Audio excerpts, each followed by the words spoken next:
on to Liquor Infusions, which again make awesome gifts for the holidays. And I'm going to teach you how to make a limoncello, which is really simple, extremely tasty, and can also be modified in a bunch of different ways too. And then I'll talk some more about just other ideas for liquor infusions that make great gifts. But first, just limoncello in general, if you're not familiar with it, is basically, it is just a lemon-infused vodka.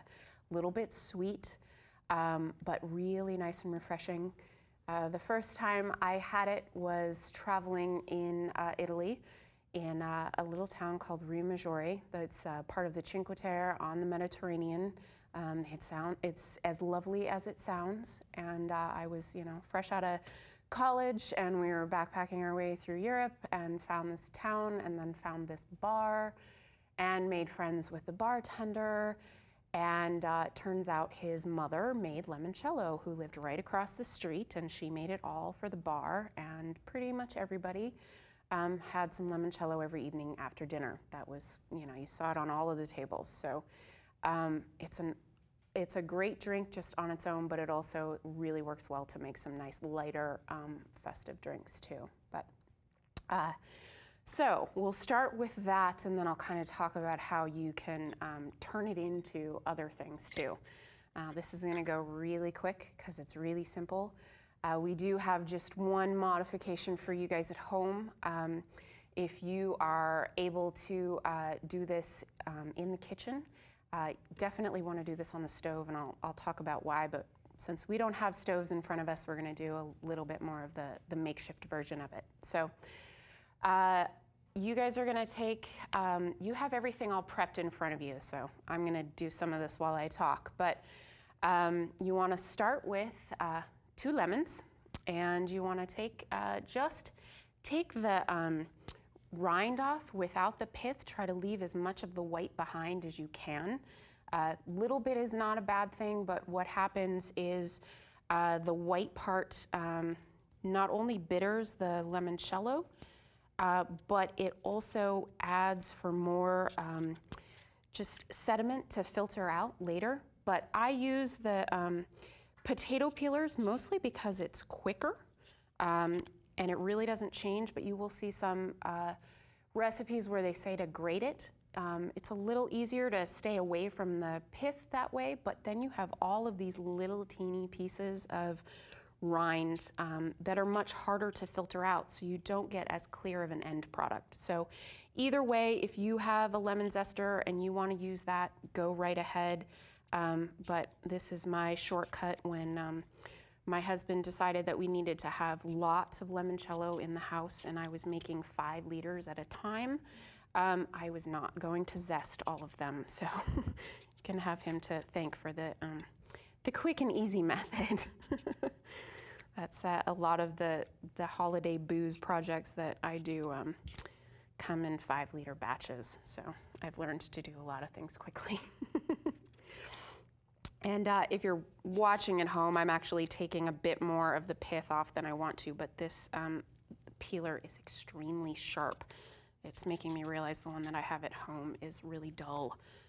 So it's cutting a little deeper, but it's certainly nothing you need to worry about, but if you continue to do it and you find it's a little too bitter, you can always just add a little more sugar to balance that out. Now, does limoncello work with any of the other citrus? Can you make orangecello or mandarincello or any of the others? You certainly could. I know a lot of people actually make limoncello with Meyer lemons, and it's I've done it, and it's really a matter of what you like best. And I would also caution that it's definitely depends on the lemons that you get. I've had Meyer limoncello that was really great, and then I made some myself, and it was really floral, really perfumey almost. I didn't like it at all, and it was even hard for my husband to drink too. That was the one bottle that sat around the house the longest. But I have heard of people doing orange or doing a mixture, even just more of a citrus cello, a little bit of grapefruit, a little bit of lime, It all same kind of idea. And then I'm going to talk about another variation of the limoncello too, an orange brandy. So just make sure you stay tuned for that. But what's the difference between a Meyer lemon taste and a regular lemon? Meyer lemons are actually a cross between an orange and a lemon, so they are not quite as sour. They are definitely sweeter, have a darker color to the flesh of the lemon also, and they can have that real floral flavor to them. But a lot of people like them because they're not as sour, they're a little milder, so they're much easier to use, and you can use more of them too. But and I like them for a lot of things, but for me the limoncello didn't work so well. But I don't like that perfumey flavor, and that's actually something that often comes through in wine that people either really love or don't like at all. So that is definitely a personal preference. And also the sweetness of the lemon as well, right? That would affect the sweetness of the end result. Yeah, definitely. If you're using Meyer lemons, you may want to back off on the sugar even a bit more, because you are going to get a lot more sweetness out of the juice. Or even how ripe it is, right?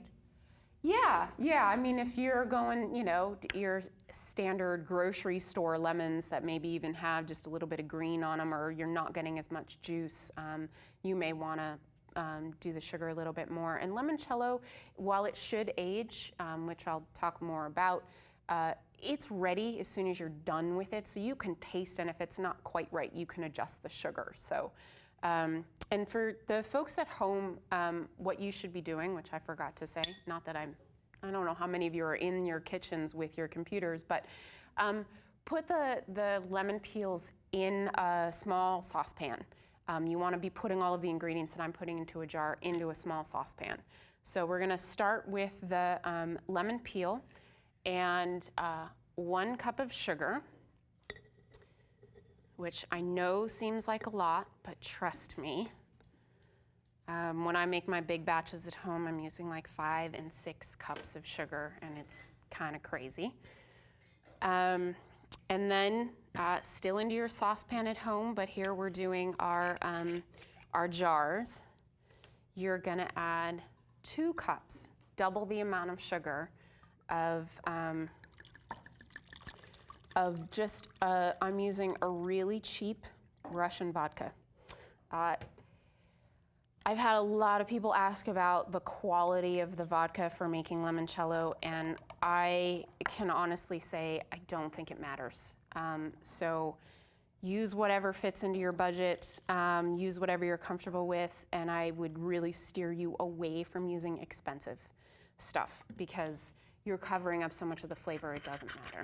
Does it make a difference if you're using high proof vodka or just a regular proof vodka? Because I guess I've done research and had heard recommendations for high proof vodka.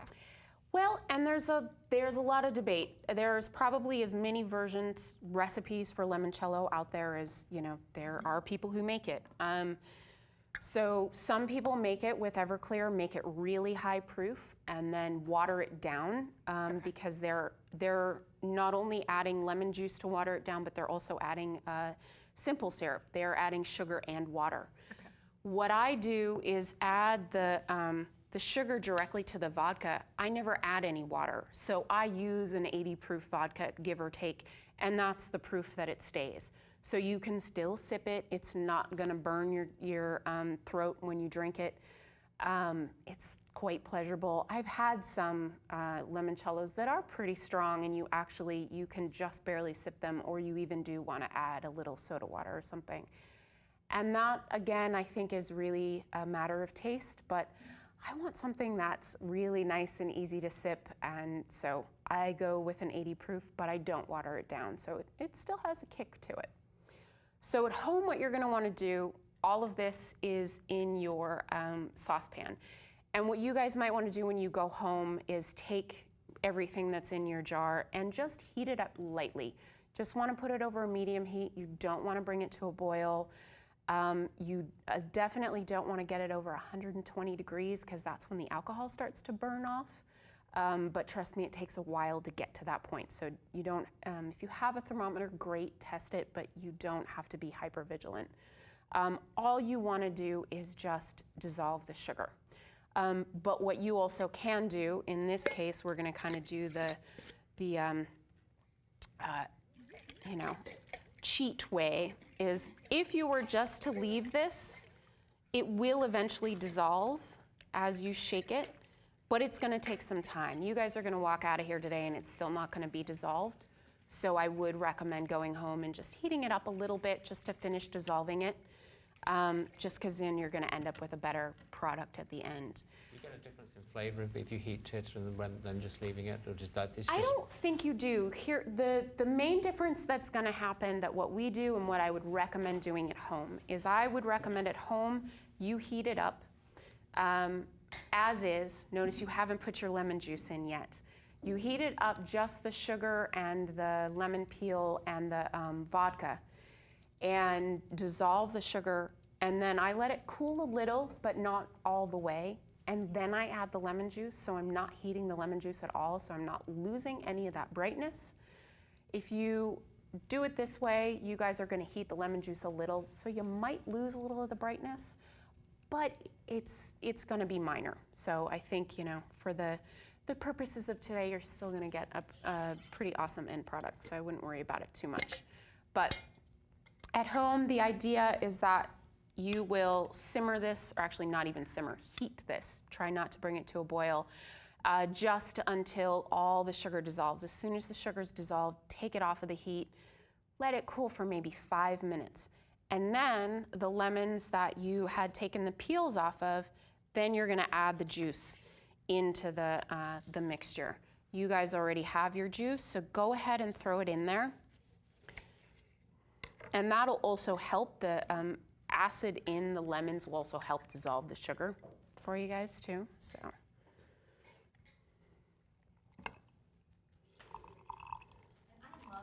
Squeezer. My husband and I found one, and there's lots of variations on it, but it really makes a difference to have it. It does. They're fast. They keep all the seeds out of whatever you're doing most of the time. Occasionally you find that really teeny seed that can slide through those holes, but yeah, they're fast and they get most of the juice out. So much easier. Now, is there a specific reason why the juice is added so much later than the other ingredients?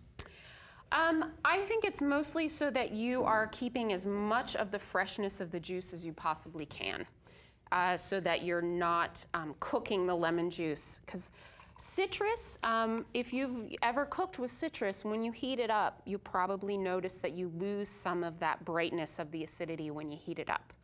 So this is just to keep this nice and fresh and bright. Can you put the mason jar in the microwave? Is that another way to heat it up? I don't know. I'm one of those strange people that does not have a microwave.